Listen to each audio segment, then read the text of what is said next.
நம்ம இப்போ 21ஆம் நூற்றாண்டுல இருந்துகிட்டு இருக்கோம். இந்த காலகட்டத்துல பட்னி, பசி எல்லாம் இருந்துகிட்டு இருக்கா அப்படின்னு கேட்டோம் அப்படின்னா, கண்டிப்பாவே இருந்துகிட்டு இருக்கு. இன்னைக்கு மே 28 உலக பட்னி தினம். அத பத்தி தான் நம்ம இந்த வீடியோல பேசப் போறோம். வாங்க வீடியோக்குள்ள போலாம்.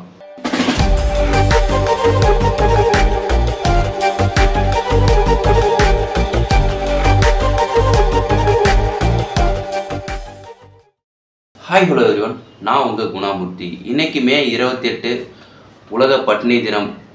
தமிழக வெற்றி கழகத்தின் தலைவர் விஜய் அவர்கள் என்ன சொல்லியிருக்காங்க அப்படின்னா, இன்னைக்கு மே 28 உலக பட்னி தினம் அன்று 234 தொகுதிகளிலுமே மக்களுக்கு இலவசமாக உணவு வழங்கப்படும் அப்படின்றத அவர் சொல்லியிருந்தார். அன்னதானம் அப்படின்ற மாதிரி கூறியிருந்தார். அதுவும் நடந்துக்கிட்டு இருக்குது. இந்த ஒரு நாளில் மட்டும் போட்டுட்டா மக்களோட பசி பட்னி எல்லாம் போயிடுமா அப்படின்னு கேட்டோம் அப்படின்னா கேள்விக்குறி தான். இந்த ஒரு நாளில் கண்டிப்பாக பசி மக்களோட பசி தீர்ந்துடாது. அது மட்டும் அன்னைக்கு எல்லாரும் உணவு கிடைக்காத ஒரு மக்கள் சாப்பிடுவானா, அந்த இடத்துக்கு வர முடியுமா அப்படின்னு கேட்டால் கண்டிப்பாக கிடையவே கிடையாது. அது மட்டும் இல்லாமல் விஜய் அவர்கள் எம்ஜிஆர் வழியில் நான் நடக்க மாட்டேன், நான் என்னோட வழியில் தான் நடப்பேன், நான் என்னோட ஸ்டைலே வேறு. அவர் கட்சி ஆரம்பித்ததுக்கப்புறமா ஒரு 2 படம் தான் நடிப்பேன், அதுக்கப்புறம் இந்த சட்டமன்ற பாராளுமன்ற தேர்தலையும் நான் போட்டியிட மாட்டேன் அப்படின்னு சொல்லியிருந்தார். பட் நிறையா நலத்திட்ட உதவிகள் எல்லாமே பண்ணிக்கிட்டு இருந்தாலுமே இவர் மட்டும் கிடையாது, எந்த ஒரு கட்சி தலைவர்களாக இருந்தாலும் சரி, யாராக இருந்தாலுமே சரி. பட் ஆனால் இந்த பட்னியை நிரந்தரமாக போக்க முடியுமா அப்படின்னு கேட்டோம் அப்படின்னா கேள்விக்குறி தான். கிட்டத்தட்ட ஒரு நாளைக்கு இந்த உலகத்தில் 80 மில்லியன் மக்கள் பட்னியாக இருந்துக்கிட்டு இருக்காங்க அப்படின்ற ஸ்டேட்டஸ் ரெக்கார்ட்ஸ் எல்லாமே ஆய்வுகளில் சொல்லப்படுது. அது மட்டும் இல்லாமல் 2022 உலக நாடுகள் எல்லாம் சேர்ந்து ஒரு குறியீடு வழங்குவாங்க. ஒவ்வொரு நாட்டுக்குமே எந்தெந்த நாடு பட்டியலில் எத்தனாவது இடத்துல இருக்காங்க அப்படின்னு பார்த்தா நம்ம 107வது இடத்துல இருந்துக்கிட்டு இருக்கோம். பட்னி இருக்கிற நாடுல இருக்க முன்னாடி போனால் தான் பட்னி கம்மியாக இருக்குது அப்படின்றது தெரிய வரும். அது மட்டும் இல்லாமல் நம்மளை விட பொருளாதாரத்தில் பின்தங்கிய நாடான இலங்கை, பாகிஸ்தான் இதெல்லாம் நம்மளை விட முன்னாடி இருக்கிறாங்க. பட் ஆனால் நம்ம பொருளாதாரத்தில் முன்னேறிக்கிட்டு இருக்கோம். ஆனால் பட்னி அந்த பட்னி லிஸ்ட்டில் நம்ம பின்னாடி போய்கிட்டு இருக்கோம். இருக்க மக்கள் அதிகமாக பட்னி ஆகிட்டு, பட்னி ஒரு வேளை சாப்பாட்டு கூட வழி இல்லாமல் இருந்துக்கிட்டு இருக்காங்க நம்ம நாட்டில். இந்த சோமாலியா, சவுத் ஆப்பிரிக்கா போன்ற நாட்டிலலாம் பார்த்தோம் அப்படின்னா உணவு பஞ்சம் ரொம்ப மோசமாக இருந்துக்கிட்டு இருக்கு. எலும்பு தோலுமாக தான் இருந்துகிட்டு இருப்பாங்க, மனுஷனையே பிச்சு சாப்பிட்டுட்டு இருப்பாங்க. இதுக்கெல்லாம் என்ன காரணமாக இருக்கும்? நான் என்னோட ஒப்பீனியனை சொல்கிறேன். என்ன காரணம் இருக்கும் அப்படின்னு பார்த்தோம்னா, சில இடத்துல ஒரு சொத்து அதிகமாக சேர்ந்துக்கிட்டு இருக்கிறது, இந்த பொருளாதாரம் அதிகமாக வச்சுக்கிட்டு இருக்கிறது. அது மட்டும் இல்லாமல் இந்த அரசாங்கமும் கூட இது ஒரு காரணமாக இருக்கும். ஏன் இவ்வளோ ஒரு பணக்காரங்க இருக்காங்க அப்படின்னா, உன்கிட்ட ஏன் இவ்வளோ சொத்து இருக்குது, அளவுக்கு அதிகமாக இருக்குதுல்ல, அப்போ இருக்கக்கூடாது, நீ இவ்வளோ லிமிட் தான் வச்சுருக்கணும் அப்படின்னு ஒரு அரசாங்கம் நிர்ணயம் பண்ணணும். அப்போ இல்லாதவனுக்கு கொடுக்கலாம்ல. அவங்கள்ட்ட இவ்வளோ இருக்குது அப்படின்னா, நீ இப்போ ஒரு 10 கோடி ரூபா வச்சுருக்க, இல்லை நீ 5 கோடி தான் வச்சுக்கணும், இதுக்கு மேலே நீ வச்சுருக்கக்கூடாது, உன்கிட்ட காரு, பைக்கு, வீடு சொந்தமாக இருக்குது, இந்த அளவுக்கு வேலை இருக்குது, உனக்கு மாதம் இன்கம் வருது அப்படின்னா எதுக்கு உனக்கு இவ்வளோ சொத்து, அதை கொடுத்துருன்னு சொல்லி கவர்மெண்ட் கேட்டு வாங்கி மக்களுக்கு அதை ஏதாவது நலத்திட்ட உதவிகள் ஏதாவது பண்ணலாம். இப்போ எக்ஸாம்பிளுக்கு சொல்லணும் அப்படின்னா, இப்போ ஸ்டாலின் பண்ணார், மக்கள் காலை உணவு திட்டம்ட்டு ஸ்கூல் பசங்களுக்கு எல்லாம் பட்னியாக யாரும் வரக்கூடாது அப்படின்றதுக்காக, ஸ்கூலுக்கு இதுக்கு முன்னாடி பசங்க வரணும் அப்படின்ற காரணத்துக்காக திரு காமராஜர் ஐயா அவர்கள் இந்த மதிய உணவு திட்டத்தை அறிமுகப்படுத்தினார். மாணவர்கள் கேட்டப்போ ஒரு இடத்துல போயிட்டுருக்கப்போ ஏன்ப்பா ஸ்கூலுக்கு வர மாட்டேங்குன்னு கேட்டால், சாப்பாட்டுக்கு என்ன பண்ணுறது அப்படின்ற ஒரு ரீசன் இருந்ததுனால சாப்பாடு தான் பிரச்சனையா அப்படின்ட்டு இந்த மதிய உணவு திட்டத்தை திரு காமராஜர் ஐயா கொண்டுட்டு வந்தார். அதுக்கப்புறம் ஒரு முட்டையை இது பண்ணாங்க. வாரம் ஊட்டச்சத்து குறைவாக இருக்கிறாங்க ஸ்கூல் பசங்க எல்லாரும், அவங்களுக்கு இந்த மாதிரி முட்டை கொடுக்கணும். ஒரு நாள் 2 நாள் ஆச்சு, அதுக்கப்புறம் வாரம் ஃபுல்லாகவே முட்டையாச்சு. அதுக்கப்புறம் காலையில் உணவு திட்டம் அப்படின்ட்டு திரு ஸ்டாலின் அவர்கள் திட்டத்தை தொடங்கி வச்சாங்க. அதுவும் இப்போ தமிழ்நாட்டில் வெற்றிகரமாக போயிட்டு இருக்கு. இந்த மதிய உணவு திட்டத்தெல்லாம் 90s கிட்ஸ் எல்லாருமே நம்மளை பொறுத்த வரைக்கும் கண்டிப்பாக அதெல்லாம் சாப்பிட்டு தான் நிறைய பேர் கலெக்டரோ இன்ஜினியரோ எவ்வளோ பேர் அதெல்லாம் சாப்பிட்டுட்டு தான் ஆயிருக்காங்க. அந்த ஒருவேளை உணவு கூட கிடைக்காது. அது ஆனால் தரமாக இருக்குமா அப்படின்னு கேட்டால் நாங்கள் அந்த நேரத்தில் தரத்தை பார்க்க மாட்டோம், பசியை தான் பார்ப்போம். யாராவது சாப்பாடு போட மாட்டாங்களா, கிடைக்காதா அப்படின்றது தான் ஏங்கிட்டு இருப்போம். எடுத்துக்காட்டுக்கு அம்மா உணவகம், அதெல்லாம் வந்து எவ்வளோ ப்ரீஷியஸ்ன்ட்டு பசியோடு இருக்கவனுக்கு மட்டும்தான் தெரியும். நிறையா பேர் அதில் வந்து குறை சொல்லுவாங்க, இது சரியில்லை அது சரியில்லை, அது தரமானதாக இருக்கா, 3 ரூபாய்க்கு தரது எவ்வளோ இருக்கும். எங்களுக்கு அது தரம் முக்கியம் கிடையாது, அந்த நேரத்தில் எங்களுக்கு பசி போகணும், அதுதான் வந்து எங்களுக்கு அது முக்கியமாக வந்து தெரிஞ்சுக்கிட்டு இருந்தது. ஓகே, அதுக்கப்புறம் உலக நாடுகளில் இன்னுமே வந்து பட்னி இருந்துக்கிட்டு தான் இருக்குது. இது போக்குறதுக்கு என்ன வழி? இது எல்லாமே வந்து ஒவ்வொரு வருஷமும் ஏன் அனுசரிக்கப்படுறாங்க அப்படின்னா ஞாபகப்படுத்துறாங்க, நீங்கள் இன்னும் பட்னியாக தான் இருந்துக்கிட்டு இருக்காங்க உங்கள் நாட்டு மக்கள் அப்படின்னு சொல்லிட்டு. இதை 2011 இருந்தே உலக பட்னி தினமாக வந்து ஒவ்வொரு நாடும் வந்து அனுசரிச்சிட்டு இருக்காங்க. ஒவ்வொரு கண்ட்ரிலையுமே சரி இதை வந்து அனுசரிக்கப்படுது. பட்னி தினம் அப்படின்றத வந்து இந்த மென்ஷன் பண்ணிக்கிட்டே இருக்காங்க. நம்ம இன்னும் வந்து நம்மளோட மக்கள் வந்து சரியாக சாப்பிட்றதில்ல. ஒருவேளை உணவு இன்னுமே ஒரு நாளைக்கு நிறையா வீட்டில் தண்ணி குடிச்சிட்டு கூட எத்தனையோ அப்பாக்கள், அம்மாக்கள், தாத்தா, பாட்டி, ஒரு இளைஞன், நிறையா பேர் பேச்சுலர்லாம் வந்து சென்னையில் வேலை செய்கிறவங்க, எங்கே வேலை செய்யணும் சொல்லி காசு இல்லாதனால மாத கடைசி ஆச்சு அப்படின்னா என்ன பண்ணுவாங்க அப்படின்னா, ஒரு வேளை சாப்பாடு என்னன்றது ஒரு டீ தான் இருக்கும். ஒரு பேச்சுலர் ரூமில் இருக்காங்கன்னா அவங்க கம்பெனியில் ஒரு 2 வேளை சாப்பாடு போடுவாங்க.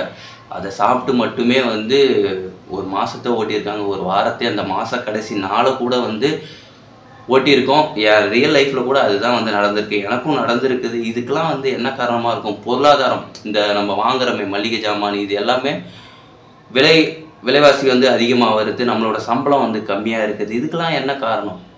அரசாங்கம் தான்.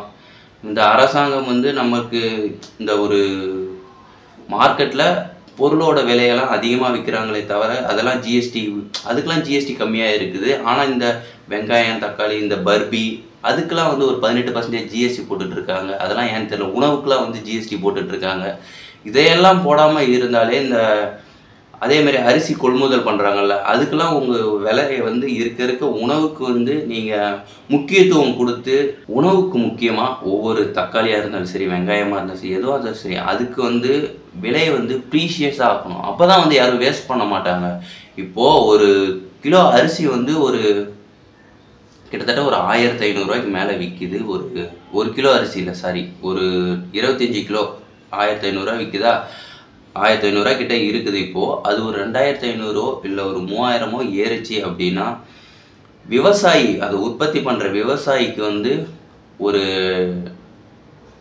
நல்ல ரிவார்ட்ஸ் கிடைச்ச மாதிரி இருக்கும். அவங்களுக்கு வந்து நம்ம ஓகே பரவாயில்ல அப்படின்னு அப்போ தான் அவங்க உயருவாங்க. அதுக்கப்புறம் வந்து என்ன ஆகும் அப்படின்னா ஃபுட் வேஸ்ட் வந்து கம்மியாகும். இதனால் வந்து ஃபுட் வேஸ்ட் வந்து ரொம்பவே கம்மியாகும். ஏன்னா எல்லார் வீட்லேயுமே வந்து ஒரு கிலோ அரிசி எவ்வளோ தெரியுமா, நீமானு வேஸ்ட் பண்ணுற, இதை எடுத்துகிட்டு போய் கொட்டுறேன்னு அப்போ தான் வந்து சொல்லுவாங்க. இப்போயும் வந்து நிறையா வீட்லேயும் சரி, நிறைய காலேஜ், கம்பெனி, நிறைய இடத்துல வந்து ஃபீஸை கட்டிட்டோம், அவன் போய் கொட்டினோம் அப்படின்னா நம்ம கேட்டோம்னா ஏன்டா இவ்வளோ சாப்பாடு வேஸ்ட் பண்ணுற அப்படின்னு போய் கேட்டோம் அப்படின்னா, நான் ஃபீஸ் கட்டுறேன் கொட்டுறேன் உனக்கு என்ன அப்படின்னு சொல்லிட்டு நிறைய பேர் போவாங்க. எனக்காக மாதம் சம்பளம் காசு பிடிக்கிறாங்க அப்படின்ற பதில் எல்லாமே வந்து சொல்லிட்டு இருப்பாங்க. ஆனால் அது அவங்களுக்கு தெரியாது, அங்கே கொட்டுறது வந்து அது வந்து அவனோட உணவு இல்லை, அது வேற ஒருத்தனோட உணவு அப்படின்றது அது அவனுக்கு நிஜமாலுமே வந்து தெரியாது. அதனால் என்ன சொல்ல வரேன் அப்படின்னா, அவங்களுக்கு எப்போ வந்து நம்ம இதுக்கு வந்து அரசாங்கத்தையோ எல்லாரையும் வந்து நம்ம குறை சொல்லிக்கிட்டு இருக்கும்போது நாம் ஒவ்வொரு மனுஷனும் வந்து நம்மளோட உணவுக்கு வந்து தேவையாக இருக்கா அப்படின்னா ஓகே போதும், ஒரு நமக்கு வந்து ஒரு 6 இட்லி சாப்பிட்டா போதுன்ற மாதிரி தோணுதா, சரி ஓகே நிப்பாட்டிக்கலாம். அதை விட்டுட்டு நம்ம ஹோட்டல்லையோ இல்லை வேறு எங்கேயோ போய் வாங்குகிறோம் அப்படின்னா, ஒரு இடத்துல சாப்பாடு போடுறாங்க, கல்யாணத்துலையோ எங்கேயோ போடுறாங்க அப்படின்னா அதை வந்து நம்ம தேவையான அளவு மட்டும் எடுத்துக்கலாம். போதும், வேணும்னா சாப்பிட்டு வாங்கிக்கிறேன் அப்படின்ற பழக்கத்தை உருவாக்கிக்கணும். நிறைய இடத்துல அது கிடையாது, மொத்தமாக தட்டு ஃபுல்லாக வாங்கிக்கிறது, ஒரு கொஞ்சோண்டு சாப்பிட்றது, அப்புறம் நல்லா இல்லைன்னா போட்டுடுறது. அது எதுக்கு? நீங்கள் கொஞ்சமாக வாங்குங்க, நல்லா இல்லை அப்படின்னா சரி ஓகே அதை மட்டும் சாப்பிட்டுட்டு கிளம்பிடலாம்ல. எதுக்கு அவ்வளோ தூரம் வாங்கிட்டு இது வந்து இந்த காரக்குழம்பு பிடிக்கல, எனக்கு இது பிடிக்கல, அது பிடிக்கலன்னு சொல்லிட்டு எதுக்கு அதை வேஸ்ட் பண்ணுறீங்க ஃபுட்டை?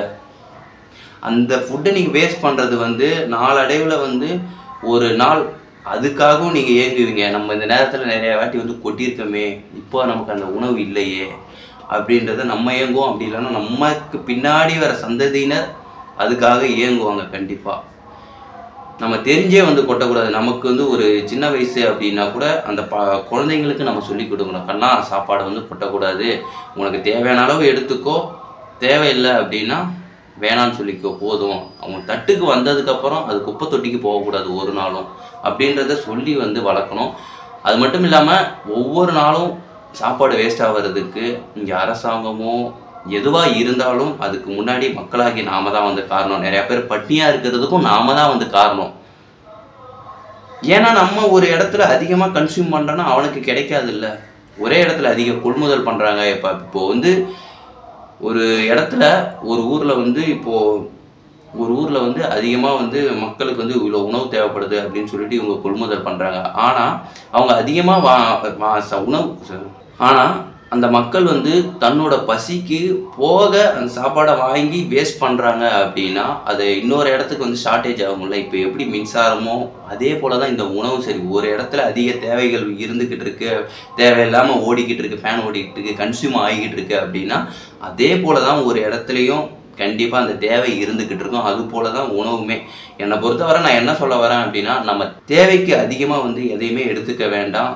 சப்போஸ் நமக்கு வேணும், அதிகமாக பசிக்குது அப்படின்னா கேட்டு வாங்கிக்கலாம். அளவுக்கு அதிகமாக அதை எடுத்துகிட்டு போய் குப்பை தொட்டிக்கு போடாதீங்க. கண்டிப்பாக நம்ம நிறைய இடத்துல வந்து பார்த்துருப்போம். பஸ் ஸ்டாண்டில், ரயில்வே ஸ்டேஷனில், எல்லா இடத்துலையும் வந்து நிறைய பேர் வந்து ஏதாவது தர்மம் பண்ணுங்க, ஏதாவது இது பண்ணுங்க அப்படின்னு வந்து சொல்லி கேட்டிருப்போம். உணவு வாங்கி கொடுங்க அப்படின்றதெல்லாம் சொல்லிட்டு இருப்பாங்க, பார்த்துட்ருப்போம். அதெல்லாம் எதனால் நடக்குது? நம்ம அதை தேடி தேடி போய் நம்மளால் கொடுக்க முடியாது. பட் இருந்தாலும் ஏதோ ஒரு நேரத்தில் ஏதோ ஒரு இடத்துல இந்த மாதிரி ஒரு அன்னதானமோ ஏதோ அது ஒரு நாள் போடுறாங்க. அது வருஷம் ஃபுல்லாக ஒரு இடத்துல ஒவ்வொரு ஸ்ட்ரீட்லேயும் வந்து போட்டாங்க அப்படின்னா நல்லாயிருக்கும். பட் அது எல்லாருமே வந்து தனியாக வந்து நடந்துடாது. அது மக்களோட ஒத்துழைப்பு கண்டிப்பாக இருக்கணும். ஒவ்வொரு தெருவுலையுமே வந்து நீங்கள் பண்ணலாம்.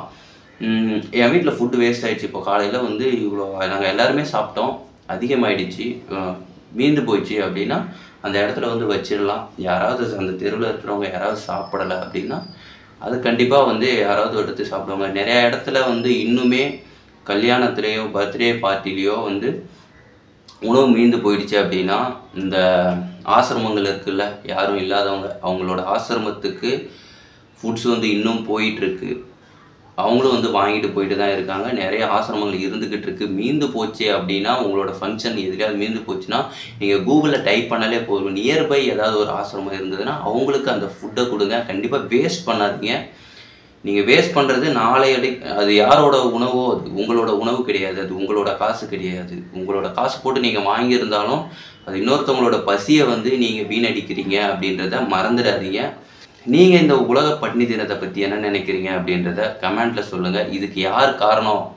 இதுக்கு வந்து ஒவ்வொரு மனிதனும் காரணமாக தான் இருப்பாங்க நான் நினைக்கிறேன். நீங்கள் அதை பற்றி என்ன நினைக்கிறீங்க அப்படின்றத கமெண்ட்டில் சொல்லுங்கள். நம்ம மீண்டும் வந்து இன்னொரு வீடியோவில் வந்து சந்திப்போம். பாய்.